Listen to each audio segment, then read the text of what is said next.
depends on how many of you are going to be on screen. So if you could just take a second and turn on your camera, if you have the ability to be on camera. I also just like to see people's faces for a moment and know that you're actually there and not like taking a bath during this presentation. Great. All right, cool. We got some people.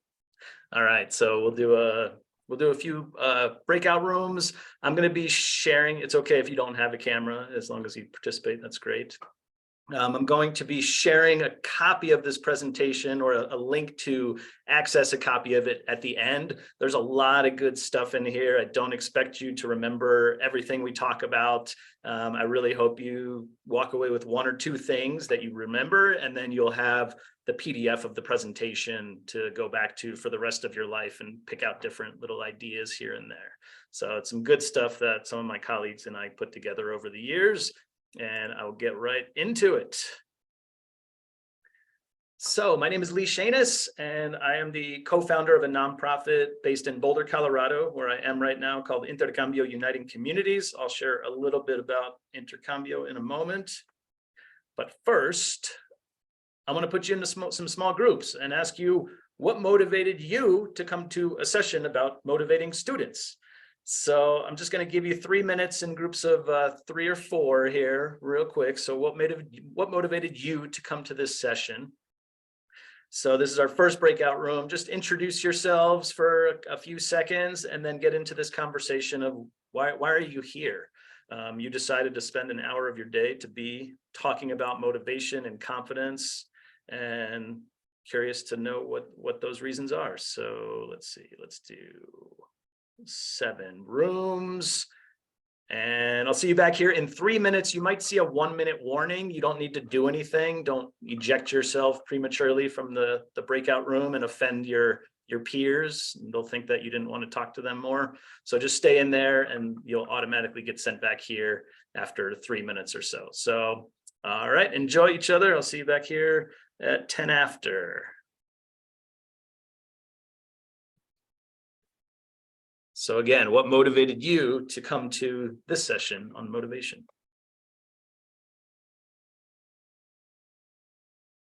Let's see.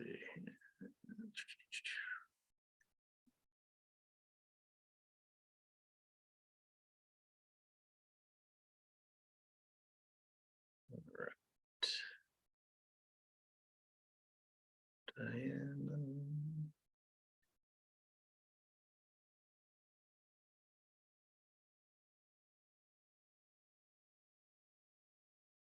There we go.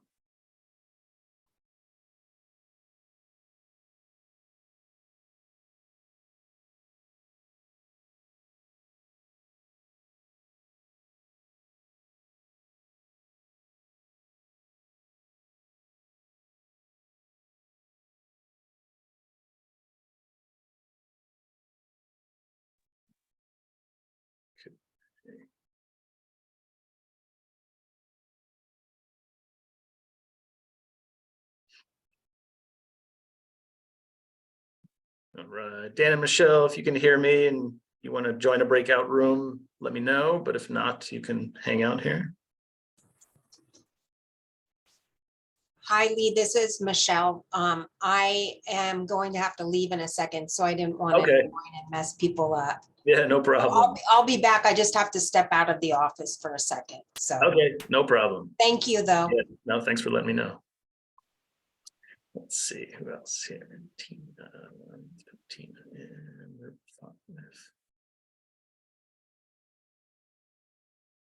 and Tina, welcome. We have some people in small breakout rooms. Hi, Tina. Hi. I'm going to bring back people in like a second, so we can just hang out here. And then, so yeah, what motivated you to come to this session? That's the question people are talking about. Oh, I work with high school equivalency students. So, you know, anything I can do to help keep them motivated is always good. All right, cool. And Jay Soto, welcome. Are you there? No. Okay. Hello, yes, I'm here. Oh, there you go. What's your name? Gisela Soto. Gisela or Gisela? Oh, Gisela. Gisela. All right. Yes. Cool. And what motivated you to come to this session? People are discussing in small breakout rooms right now. Oh, okay. Yes, this is my second year working with adult ed and just kind of figuring out ways to really get our students engaged and wanting to come back. I feel we have that responsibility to make sure that their time is worthwhile here. So Yeah. finding Nice. out ways to do that. Cool. Awesome. And welcome, Ray. I don't know if you can hear me. Oh, people are coming back already. Okay. All right. Welcome back, everybody. If you would like to share something in the chat about what came up in your small group, something that motivated you to be here, I'd love to see some people share. We're still waiting for a bunch of people to come back. But if you can write in the chat something that motivated you or something you heard from a colleague, you're welcome to share anything in the chat about what motivated you to be here today. So I'll give you a second to write when people re-enter. And I will go back to the presentation. Okay, so if you're just joining us, rejoining us, hopefully you enjoyed your conversations. You can share anything in the chat that came up for you. It's also good to see what other people are thinking about this. Someone said motivation and persistence is a goal at our school. Great. All right, so keep writing in the chat. Okay, so I want you to reflect on this one. I can't see your fingers. So on a Likert scale, 0 to 5, how important is motivation in adult learning or young adult learning? I know there's some high school equivalency folks here as well. 0 to 5, how important is motivation? How important is confidence? I see a lot of 5s. Yeah, this stuff's pretty important. Good, I see some hands. And what about this last one? I know how to motivate and inspire confidence in my adult learners. You feel like that's a 5, a 3, a 2? I see some 3s, some 4s, a 3.5. Nice, I like that. Cool. All right, that's good. That tells me that a lot of people see room for improvement here, which is probably why you're here. If you thought you were an expert on this and doing all the right things, you might not be here. This is something that's really hard to do and be intentional about all the time, which is what it takes. It takes really being aware of this a lot. Another question, you don't need to say this out loud. We're going to come back to this at the end of the presentation, but think about your answer. What's the first thing people do when they get home from work? Okay, you don't need to write it down, but think about that. All right, what do you think is the first thing people do? Do you just fall on the floor like this guy, or do you turn on the TV? Do you do other things? All right, we're going to get back to that question at the end. Objectives for this training are to understand the unique characteristics of adult or young adult learners, learn how to increase motivation and confidence based on some theory, and then give you a lot of specific techniques that support motivation and confidence in your classes, things you could start doing tomorrow. So we really want this to be practical, applicable, and again, don't expect you to apply everything we go over here, but just 1 or 2 things tomorrow, and then maybe another 1 or 2 things in a month or in 6 months from now. So we're going to talk about what motivates adult learners, what blocks motivation, how to create physical and different environments to encourage people, specific techniques for it. We got a little summary at the end, and might have some time for questions and answers at the end. So Intercambio is the organization that I co-founded and ran for 21 years until late last year, and I'm still working with them to do conferences and stuff like this. We started in 2001. We launched our first curriculum and a pronunciation book and a tool called the Immigrant Guide in 2008. In 2019, we launched a new curriculum called Confidence and Connections, which I will allude to here a little bit, just as to show you examples of how some of these things can be built into a curriculum. We're not trying to sell you the curriculum, just show examples. And then Intercambio also has a national network of, it's actually 82 member organizations now that use our training and materials and share ideas with each other through networking opportunities and attend webinars and things like that. A lot of our model is based on what we call mutual learning or multi-directional learning, where students and teachers are sharing perspectives and experiences. And it's all about building belonging, which really impacts motivation and confidence. So in Boulder, we've had 15,000 participants, and nationally, we work with hundreds of organizations. We have an online platform that connects people one-on-one. And then we also have a few programs that we have free tools available for if you're interested in citizenship class materials. We offer cultural humility trainings to organizations. And we have a really cool program called Community Conversations, which I'll talk about. And that's a great way. That's one of the best ways we've seen confidence being built in our students. We pair them up with community volunteers. It's speed dating style English conversation, and students walk away with a huge boost in confidence. So I'll talk about how that works. Oh, and then there's also another session, which I'm talking about in an hour and a half, called Conversations on Race and Equity for Adult English Learners. So if you're interested in that, check out that presentation in an hour or hour and a half. And then this is some information about the network. You can check that out on our website. So let's get into it. Who participates in our programs? It's people from a lot of different backgrounds. So different nationalities, of course, different ages, different socioeconomic statuses, different academic backgrounds, different religions, all kinds of differences, which creates amazing opportunities. Adult English programs are one of the only places ever where people from all these different backgrounds come together and talk to each other every week or twice a week. And it's an incredible opportunity that can lead to very strong connections and motivate people and build confidence, or it can do the opposite. A lot of that is up to us as teachers and administrators. At Intercambio, our volunteers are also from a lot of different backgrounds, and they too need to be motivated and build confidence. So adults are naturally motivated for a lot of reasons. So a few is, they arrive to our programs with a lot of life experiences. They're goal-oriented. We're going to talk about goals. A lot of them need to know, why is it this way? Which in a lot of cases, you just say, because, I'm not going to explain the history of grammar, and our grammar makes no sense in English. So sometimes it's just because, and they want to be there. They want the classes to be relevant. They want to stay connected to them and so on. So they're naturally motivated. There's also things that can block their motivation. So they come with a lot of experiences, a lot of, I don't know if I like to call it baggage, but they come with, a lot of times fear and anxiety. They're worried about failing at this. The number one barrier to people learning English is not transportation or childcare or cost. It's fear of failure. That's the number one cause of people not joining our programs, not staying in our programs. Some have had bad experiences at different schools, definitely not at your school, but at different schools. And a lot of them do have legitimate obligations outside of class. So we'll talk about all these things. How do we create an environment that encourages learning? Well, one, we need to lower those blocks. When we can reduce the fear and anxiety, we can encourage learning, we can encourage confidence, and make all these beautiful things happen. But as long as that fear and anxiety is still there, we're stuck. We use an acronym at Intercambio called PEACE, and each letter stands for something. This is more for teachers. So these are like critical things that teachers need to do to build confidence in their classes and have successful classes. Can you guess what any of these letters mean? What are some of the most important qualities for teachers in adult education? You can just throw out some guesses here. And I'll go over all of them. So participation, I see patience, ding, ding, ding.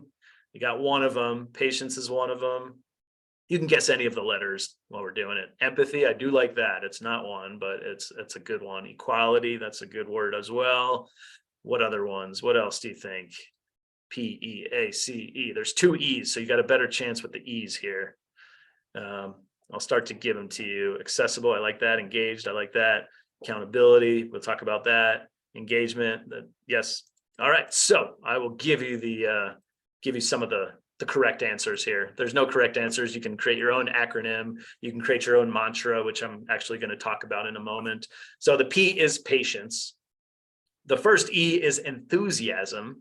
Okay, because a lot of our students come into class and they're tired, whether it's online or in person. So if the teacher's bringing enthusiasm, that's going to keep the students motivated.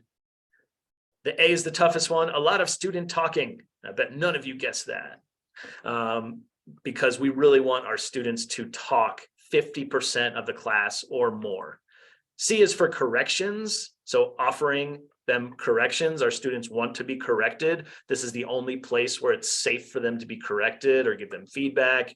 And then the final E is encouragement, which we're going to talk about. So you can steal this from us. You can modify it to make it your own. You can have a completely different acronym, but we've enjoyed using this, especially with our teachers at Intercambio. So encouraging learners, one thing is to kind of re-examine our expectations every class. So this is about clarity. If there's not clarity, there's more chance for conflict. So for instance, in the cultural humility training I lead, I talk about when students enter your class late, what do? Do they go in and sit down quietly, or do they greet each student individually and disrupt the class? What is the expectation in your class? Is it okay if they greet everyone individually and disrupt class temporarily, or do you want them to sit down quietly? And how do you make that clear in your expectations? Okay, you want to start class on time, turn off your microphone, find a quiet place, blah, blah, blah, whatever those expectations are, but having clarity around expectations is important, whatever expectations you decide to set. So let's talk about the mantra. So I talk about this in a different training, and whenever at the end of the training, I say, what really resonated with you? A lot of people say, I really like the mantra idea. So the idea of a mantra is, this is for your class, for students, picking out like 3 short phrases you say at the beginning and end of every class. So like, what's really important that you want to remind them of? So things like, be patient with yourself and your classmates. Mistakes are great. You need to make mistakes. Don't be afraid of mistakes. Something around mistakes, because we know that the number one barrier is fear of failure, fear of making mistakes. How can you, just ingrain it in them to not fear that, to embrace it instead? Ask questions, right? You want to create an environment where they're comfortable asking questions. Be open and kind. Practice, practice, practice. I can do it. Have fun. Whatever like resonates with you. If it's nothing, it's not one of these 7 or 8, if it's something totally different, I just encourage you to come up with 3, 2 to 4 word phrases, or even a 1-word phrase that you repeat at the beginning and end of every class. So we'll get back to this in a moment, but be thinking about that. So I'm going to have you share your mantra in a small breakout room in a few minutes here. So encouraging learners, how you start class is also really important. So that's going to set the tone, that creates the environment. Some recommendations are always start on time. It is like fingernails on a chalkboard when students come on time and the teacher says, well, let's just wait here for a few more people to show up. It's like, no, you're punishing the people who came on time, and now they're going to start coming late, and then class is going to start later and later and later. So always have something to do, even if they come early. Don't punish them for attending or for showing up early as well. Always have something in your back pocket for people to do. Make it something fun. Don't do something that's in the lesson that you're going to have to repeat when other people come. But like, I'll share some ideas in a second. So interact warmly with them. You can review class material from the previous class or the previous month, answer questions they have, do a little warm-up game. And the teacher books that we have, Confidence and Connections, all have kind of warm-up ideas for every lesson, so you don't always have to come up with your own. So some ideas for some warm-up things. There's some games like tic-tac-toe. You can do a little show and tell, some connection questions, charades, Pictionary. You can show a short video, do a song or a quote. an idiom or a saying of the day. What I do is I use our pronunciation fun book and just do a page out of that, because students love doing pronunciation, and it's not something that really impacts like the flow of a regular lesson. So I always do some pronunciation to start, but whatever it is that, you know, you feel good about doing. Maybe your students like games, maybe they don't like games. You know, we've had some teachers who are like, I don't do games in my class, that's for kids, and other students and teachers who are like, the games are the best part of class. So it's very individual of what works for you and your class. So those are some ideas, but always start on time. Don't punish students for coming on time, and that's one of the big messages there. All right, let's see. So motivating adults. So we talk about the just right learning. We don't want it to be too easy. We don't want it to be too hard. We want it to be a stretch, but like a comfortable stretch. So we talk about like the yoga stretch. You don't want to hurt yourself, but you want to stretch and like feel something. So we have to, you know, find what that is for our students. If it's too easy, they're not learning. If it's too hard, they get frustrated. So one thing is activating background knowledge. So our students possess a bank of knowledge in their memory. And when we allow them to talk about what they already know, it activates that knowledge, it builds confidence, and provides this sticky hook to hang on the new knowledge. So you can use images, do brainstorming, word webs, use Realia, you know, ask questions, anything so that they can, you know, share what they already do know. So it's not just always presenting new, but also letting them share what they do. Another thing is encouraging self-belief. So I had that example in the mantra of I can do it. So people are designed for continuous learning, and adults are experienced learners. We all want to learn. Our job is to ensure students that they believe that they can learn, because a lot of students enter our programs thinking, I can't do this, right? Learning another language or getting your high school equivalent degree or whatever it is seems like this unachievable thing. Like nobody says, or very few people say, I'm going to like learn a new language, and in a couple of years, I'm going to be speaking with confidence because I'm going to stick with it and practice and do my homework and attend class. And then I'll be able to have conversations with people in this other language. Like it's hard to envision that for yourself, especially, you know, if you're coming in with a lack of self-esteem or lack of confidence. A lot of our students come with a variety of academic backgrounds, and typically people with lower academic backgrounds have less confidence in their ability to learn another language. Another concept here is called scaffolding. So this idea of scaffolding means we're building a step-by-step structure into a lesson. So you don't just start with conversation, you build up to the conversation by breaking it into manageable parts. You start with some, you know, listening, and then do some vocab and some pronunciation and some grammar and some structured activities and some fill in the blank, and then maybe fill out some forms. And then you work your way up to open-ended discussions about topics. So that's the idea of scaffolding. And a lot of research shows that, oh, I've already gone to the next one. So again, with the scaffolding, every lesson in our book is scaffolded. It kind of follows the same structure. And a lot of students like having a structure that they can count on, that they're used to, that they know that, all right, every lesson starts with a little listening activity. And then we go to pronunciation, and then we go to vocab, and then we go to grammar, and then blah, blah, blah, and so on. Goal setting is another one of the 5 elements of motivating adults. So research, I'm not into research, but my team loves research, shows that goal setting is important for student retention. So students want to know, like, what are we doing today? What am I going to learn this semester if I stick with this? So we have what we call SMART goals. I'm sure some of you have heard of this before. So SMART goals are specific, they're measurable, they're attainable, they're relevant, and they're time-based. Okay, so they can say, you know, look, I stuck with class this term, and now I can do these 20 things or these 10 things. And so in our curriculum, in most curriculum, I think you have, you know, I will be able to do this by the time I finish this book. So I can talk about the weather, I can talk about my hobbies, I can fill out a form, I can use basic past tense, I can speak in the future a little bit, you know, whatever it is, so that they know it's a mix of like topics and grammar and conversations they can have.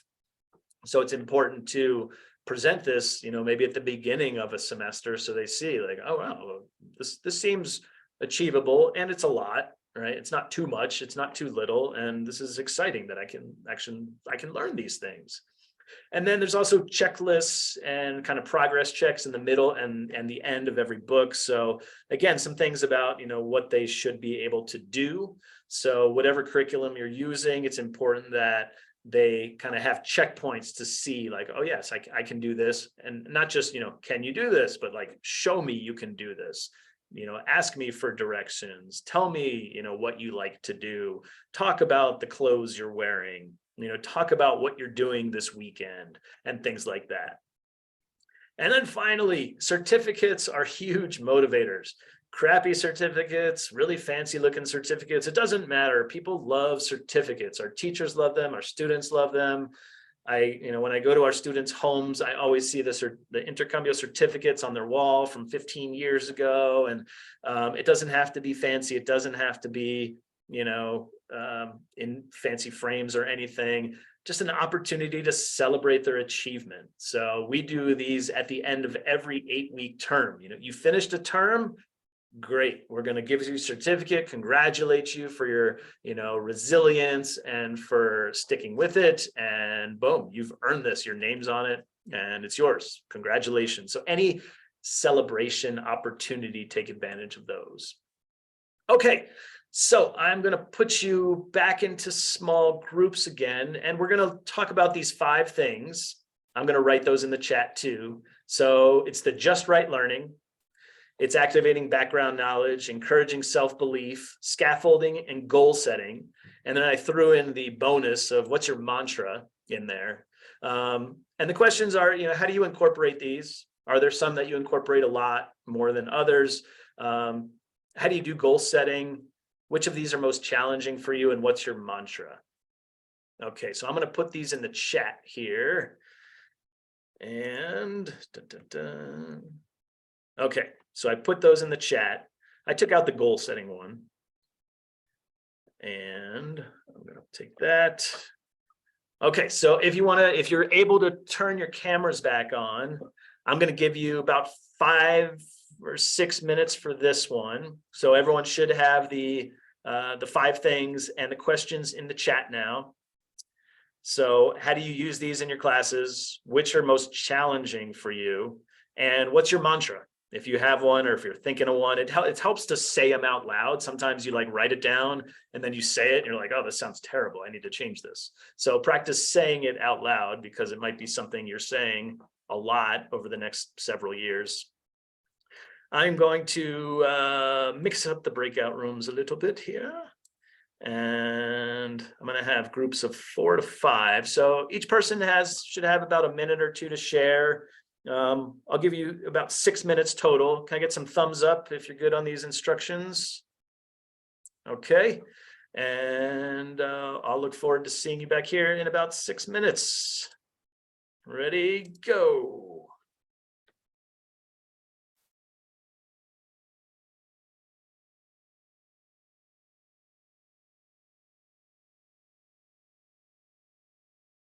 All right. Let's see. Why is it 2 people?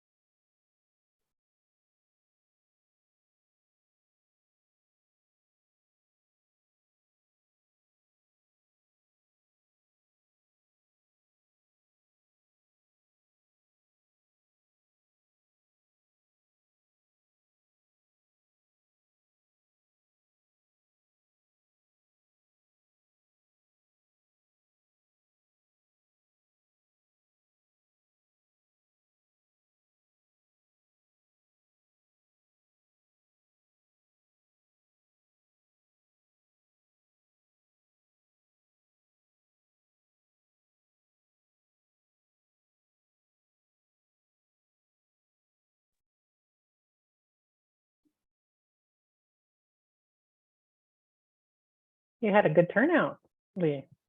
Yeah, was it like 35 people? Yeah, I think I counted 34 at the highest. Oh, that's awesome. Yeah. Nice. I hope I don't lose people when I send them to breakout rooms. I know. Well, it's always interesting to watch that happen a little bit. I think maybe we lost 4, Yeah, but that's okay. yeah. I think it's better for the people who stay and engage. It's funny because I think people are they're uncomfortable with it at first, but then once they're there, it's a happy place to be, right? You're like Yep. interacting with people who are experiencing often very much the same kind of things that you are, and Yep. but Yeah. I love the breakout rooms. I think it's actually better than in person sometimes because it's not as loud. It's more private. yeah. Well, I apologize for popping the thing in about the evaluation, but Oh, yeah, no. I was trying to be prepared. Yeah. Then I accidentally pressed the enter button, so Yeah. No, I you're won't do that. good. It's no problem. As you said, you're giving 5 presentations at this? Something like, well, I'm not the lead presenter in all of them, but I'm Okay. doing, we just finished something called the California Adult Ed Digital Learning Guidance. So I'm part of that. I'm part of one tomorrow about AB 1491, which is about carryover funding for adult ed. This afternoon's Canvas one. I can't remember them all. Yeah. Anyhow, Nice. a couple others. Cool. That's great. Yeah, Nice. I basically said, just put me where you need me. Yeah. Happy to help. Nice. Mhm. Yeah, I'm doing 3. That's a lot. Yeah, Yeah, good. it's good. I like it. Well, and it's nice when you can take those different approaches of equity and race. Those are some topics that are, a little scary for some people to talk about or think about how it applies to them. Or there's also the group that just doesn't think it applies to, Right. Yep. to them or their position or what have you. Yep. I like attempting to have the conversation at least. Yeah, no, that's good. Yeah. Let's see. I'm just gonna pop into this one room and make sure. Always makes me nervous when there's only 3 people. Yeah, I'll just go on mute again. You let me know if you need me at all.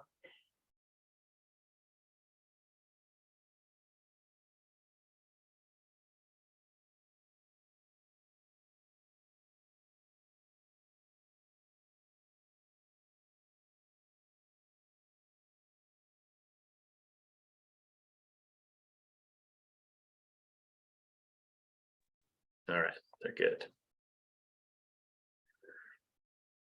Okay, breakout rooms.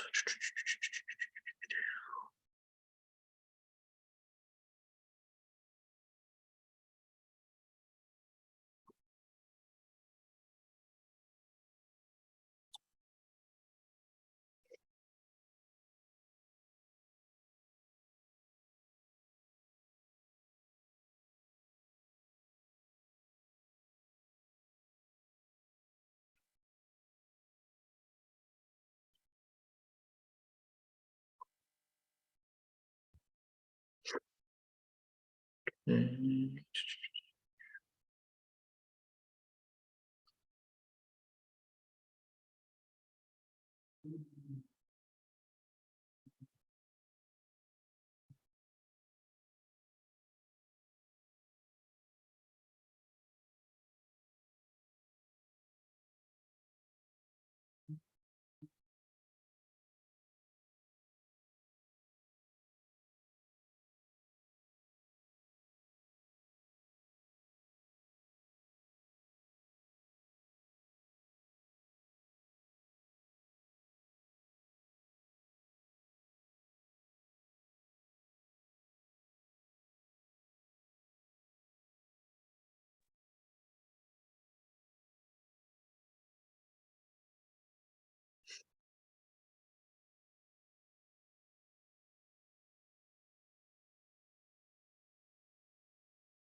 hearing some good conversations happening in there.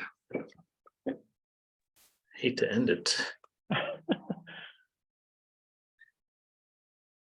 That's But- great. Yeah, it just always takes a little time to warm up. I know, yeah. And a lot of people are on camera, which helps too. Mhm. But all good things must come to an end. All right, they are closed.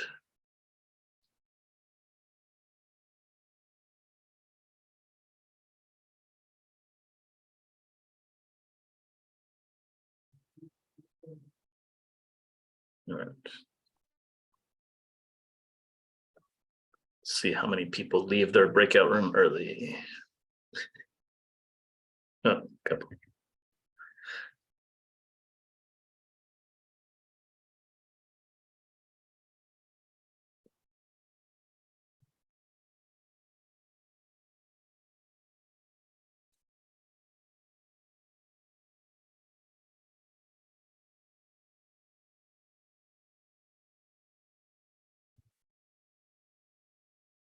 Hello, welcome back. Welcome back, Michelle, Denise. If you want to share something in the chat that came up in your group, that would be great.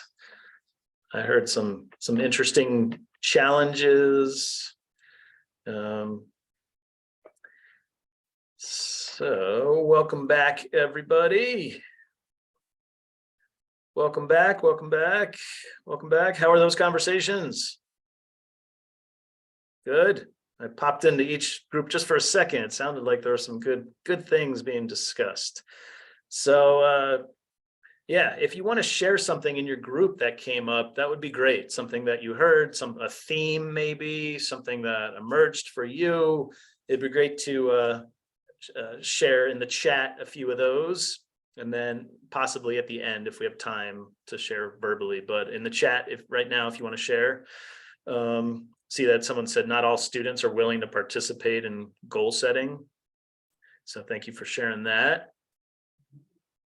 So yeah, go ahead and feel free to include other things in the chat as I go back to the presentation. Agreed with the practice. Yes. That is a huge thing. And we'll talk a little bit more about types of practice and how that can be a challenge as well. So keep writing things in the chat if you talked about anything. So let's move to confidence. We talked about motivation. How can we build confidence for our students? So one thing is expectations, or patience, sorry. So patience overall. Patience, that means you and your students having patience. So everyone needs to have realistic expectations, because some of our students come and they think, oh, like I saw this ad that says I can learn English in 30 days or less, right? Is that true? No, unless you're a freak of nature and you know, are studying 24 hours a day for a month, maybe you'll get pretty good. But learning a language is a multi-year process. And it's important for students to know that you need to, you know, persist and continue coming to class, not just for one term, but for many terms. Don't let frustration show ever. You know, it's can be frustrating for you. If your students sense any just touch of frustration, they're not going to feel like they belong in your class, and they're going to drop out pretty quickly. Wait a little bit before offering correct answers, because if you just jump in with corrections, you know, if you say, what's the answer to number 4? And you wait 2 seconds and then say, oh, it's this, right? You don't give them time to process, and that's okay. Like, you know, that silence is less awkward for our students than it is for us. And then one of our mottos is be strict but caring, or strict but loving. So I always thought this was interesting. When we asked our students for feedback, they say, I love my teacher, they're very strict. And I was like, wait a second. Like when I was in school, strict teachers were the bad teachers. And now it's like the opposite, right? They want people who are strict, but who are kind. So holding them accountable for practice. So if a student comes in and says, oh, sorry, teacher, I didn't do the homework, how are you going to respond to that? Oh, it's okay. right? What's going to happen? They're never going to do homework again. Or you could have a conversation about it and say, hey, homework is really important. How much time do you have in your day? When can we find a time in your schedule that you can do 10 or 15 minutes of homework, right? If you're doing homework and practicing, your learning is going to accelerate. If you're not doing homework, not practicing, your learning is going to be very slow. So this is for you, and so those are, just two quick examples of how you can respond to, I didn't do my homework. So what else? Concrete encouragement. So there's two types of encouragement you can give. One is saying like, hey, you're doing great job, nice, just general encouragement. That's good. Specific encouragement, like you can speak well in the past tense now, or you can use the future tense now, or you can now pronounce your TH sound. You can now make the th sound, something, or you can count to 100 now, and you could only count to 10 when we started. Something like that is great. So concrete encouragement. Think about, what am I telling my student that they can see that this is true? Like, oh, I can do this now, and I couldn't do it before. So concrete encouragement. And then I've heard from teachers who say, at the end of class, I will give each student an individual compliment on something good they did. So if it's on Zoom, mention, everyone's name. Hey, Renee, you were great at this today. Michelle, you did this. Maggie, you did this. Great job. Or if they're physically there, as they walk out, if you can quickly compliment something, that's also a good confidence booster. Creating the right space is also really important for setting the environment.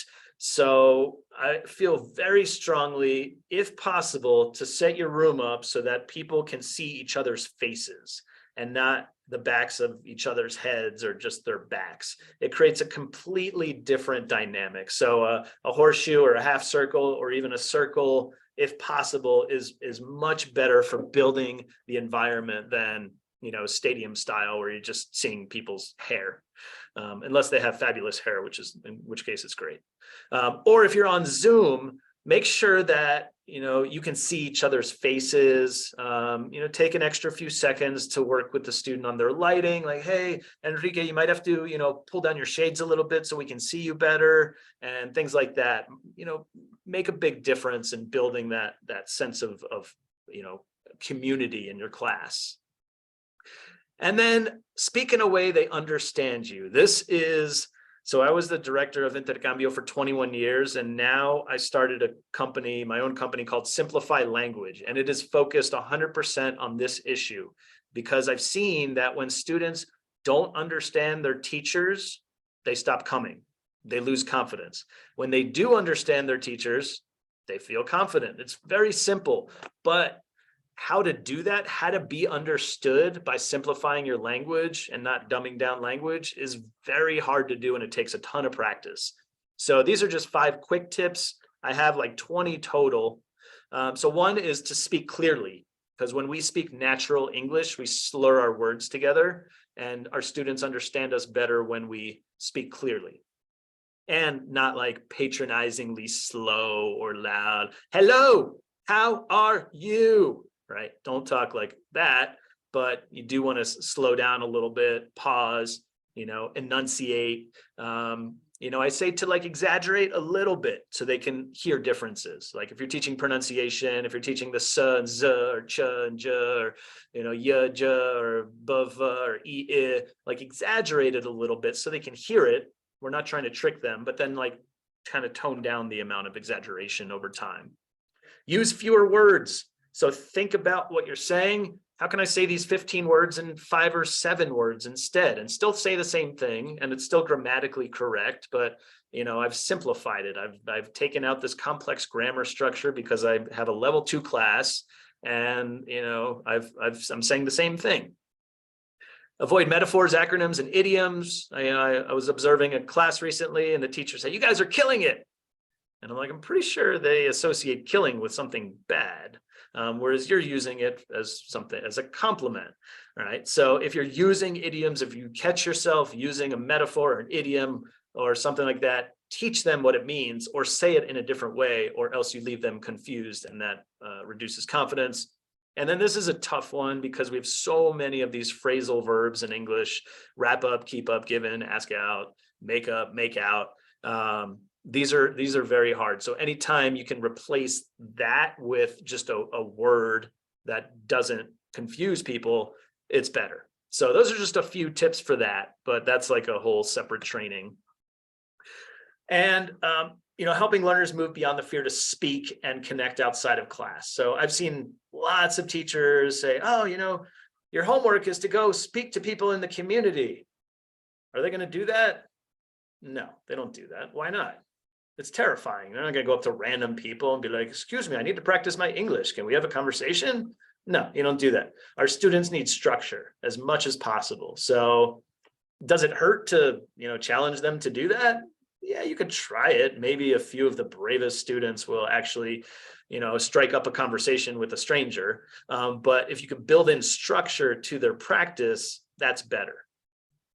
So here's a few ways you can do that. One is just general, homework, lots of different homework activities, whether it's just filling out, activities or watching TV for a minute or for a few minutes and writing what they understood, kind of low anxiety type homework. Field trips are also an amazing way to get your students practicing with real people in the community. You can go to the library, you can go to the fire station, you can go to a bank, a healthcare. There's lots of ideas for field trips in our curriculum, and lots of, I'm sure a lot of you have done some cool things. And then there's community conversations, which I mentioned at the beginning, which is, again, the best confidence builder I've seen in our program in 21 years, where you train community volunteers, you bring them to your class. We do it in the middle of a semester, and we pair them up with our students kind of speed dating style and say, all right, you have a conversation for 15 minutes. And then you rotate. And sometimes each volunteer has one student, sometimes it's 3 students. And every time I'm like, is this going to work? Like, these are level 1 students, and they have conversations for 15 minutes. And so our students meet 3 new people in an hour and have conversations, and they walk away thinking, oh my God, I just talked English for 45 minutes with 3 different people. I can do this. So something like that. We have a toolkit that we're sharing for free. If you're interested in that, you can let us know. So that's how that works. And some final thoughts is the key to learning is curiosity. So that's one of the things we talk about. So what's the first thing people do when they get home from work? Wonder what your and one quick pause. Renee put the feedback form in the chat, and I'm putting our Jot form here. If you want a copy of this presentation, you just have to put your name and your email in a form, and we'll send that to you as a PDF in the next week or so. So what's the first thing people do when they get home from work? I wonder what your guesses are. So the answers are watch TV, cook, shower, relax, change clothes, and take off your shoes. All right. So, I see the form failed. Let's see which form failed. Oh, no. Okay. Whoops. Sorry. Okay. So why did we do that little quiz there? When we're asked a trivia question or something like that, our brains focus more and we learn more about everything. So doing little trivia or quizzes or questions like that can really help students retain information there. Okay, and then keeping learners engaged. So when students are given the opportunity to share about their own lives, their own experiences, they can build a lot of confidence. So we really encourage you, whatever curriculum you use, to have lessons and questions that encourage students to say, what's your experience with this, right? What was your first job? Where did you grow up? How's your neighborhood different now than when you grew up? What are your biggest challenges? What are your biggest hopes and dreams? Whatever it is, make sure that you're asking them about themselves. And it gets them using the language more, get them doing things, get them using the language. So that's what, allows them to retain it and build the confidence. And remember, remind them that it's not taking off, learning English, learning a language is not taking off. It's a roller coaster. There's going to be ups and downs. There's going to be bumps. So lots of things that are, just normal in this process. And it doesn't always work. So some things are out of our control. Students do have things in their life that, we can't do anything about. So how do we get them back? So, we want them to stop out instead of drop out. So leave an open door and say, hey, you're always welcome to come back. It's amazing. I've seen students like disappear for 10 years and come back. And it makes me so happy that they feel welcome enough. They don't feel like, oh, I abandoned that program and they're going to hate me now. It's like, no, I still feel welcome there. So make sure you leave an open door. We talk about that at Intercambio a lot. Like if you need to drop out or for this term, you're always welcome back in next semester or next year or whenever it is, and reminding them of that. So as you plan your next lesson, I want you to ask yourself, what can I do? What's a tool that I used that I learned today that I can use to increase motivation and confidence? And I'm not going to do this quiz. I don't have time for that. But I do want you to write in the chat. Oops. I would like you to write into the chat something that you would like to use from this workshop in your classes, or something that you want to learn more about. So something you want to try, something you want to do. I think we only have about 3 minutes. So time for chat in there. Put a bunch of ideas in the chat. I want to hear from everybody. So I want 24 things in the chat there. And this would be a quiz. So if we had more time, we would ask the quiz, like, what's a trait of adult learners? What's one thing that can block motivation? What's one thing that can encourage or support an adult learner? And what's one technique you're going to use in your class? So again, they're going to be motivated and confident when they know that they can succeed, when they feel you're supporting them, when they're engaged, when they know that this topic is relevant to them, when they do things, not just hear about it, when they're encouraged to be independent and practice as much as possible. So I'm going to look at the chat now, and all right, let's see what we got. Creating the mantra, mistakes are great. Be patient with yourself. I love it. Like the idea of training volunteers to come to class for conversations. Good. People like the mantra, starting class on time, doing a quick review, something like that. Practice, practice, practice, doing some pronunciation activities, the scaffolding, the speed dating conversation, the mantra again. The mantra is always the winner.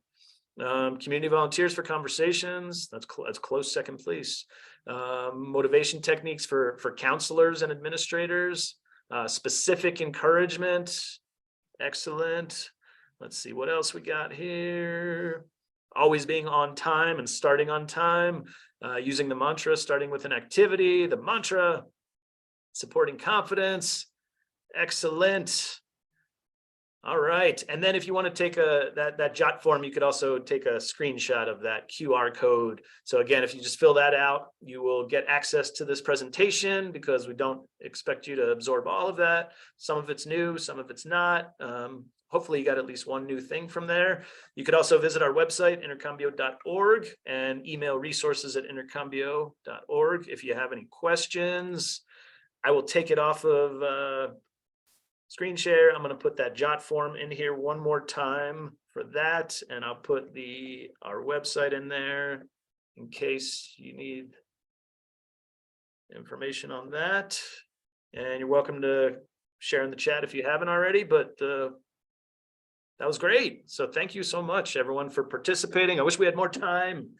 Looked like there were some good conversations in the small groups there. A lot of times we learn more from each other than you learn from the presenter, but hopefully you learned something from me. And I will stick around if people have questions here. And if not, you are free to go. I've got another session in 30 minutes on sparking conversations about race and equity in adult English classes. And then tomorrow I'm doing one on cultural humility. So I hope to see some of you in those workshops. And thanks again for doing this work, and enjoy the rest of the conference. So thank you. Thank you, Kim. Thank you, Christina. Thank you, Michelle. Thank you, everybody.